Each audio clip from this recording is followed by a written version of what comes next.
Предстои премиера на поредния документален филм «Кентаврите».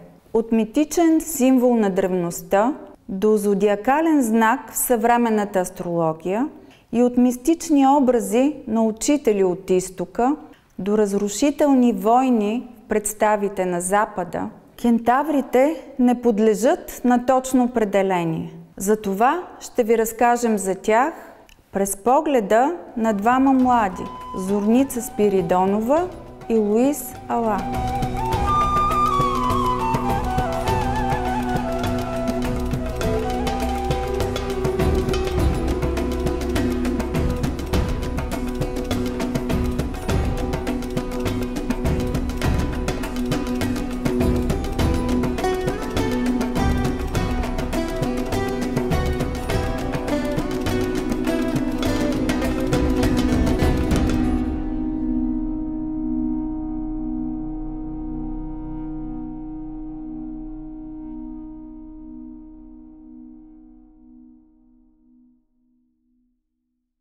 Кои са любимите ви моменти от снимачния процес на филма? Моя любим момент от снимачния процес на филма са снимките в Гърция, на Акропола, тъй като и двамата с Луи отивахме там за първи път. Имаше много хора и всъщност времето не беше много благоприятно към моя тоалет.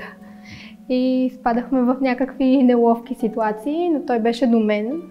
И всичко протече много леко. Беше ни забавно и на двамата и се радвахме, че сме там заедно за първи път.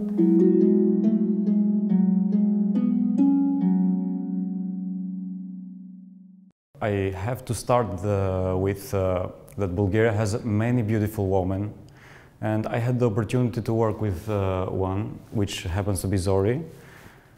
And together with her we had the opportunity to hold one very special piece, which is the Centavrus cup in Sliven Museum, and we got the opportunity to hold it in our hands, which this piece is priceless. You cannot unsellable, and this was one of the special moment in this movie.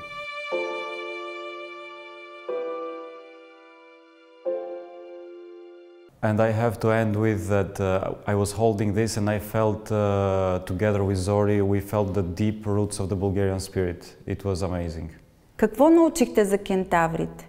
Най-интересното нещо, което научих за кентаврите е, че всъщност е имало и женски образи, които до сега не ми беше известно и не бях видяла някъде да ги представят.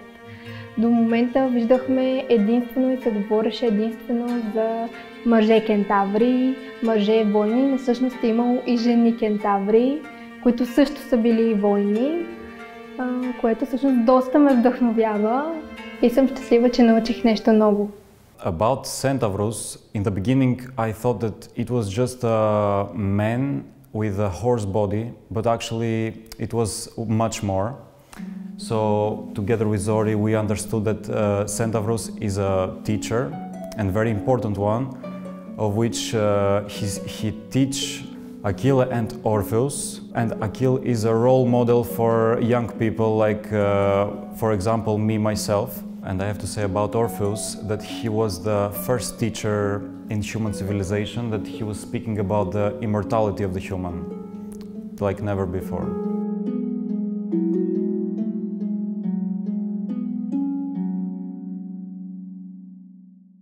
Защо този филм трябва да бъде гледан? Филмът трябва да бъде гледан, защото никой не представя темата за кентаврите по този начин, както ние двамата с Луис сме представили този документален филм. Самата история и нашето присъствие в него разказва не само суха материя и може би заради това зрителят трябва да обърне внимание на тази тема. I have to say that in this movie, unlike any other documentaries, this is something special because inside this movie there is a love story which I think will be interesting for people. Normal documentaries don't have this, so it shows like visiting museums and developing knowledge, and I think young people will go into this more.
Благодарим ви за гостуването, желаем ви любов и светлина.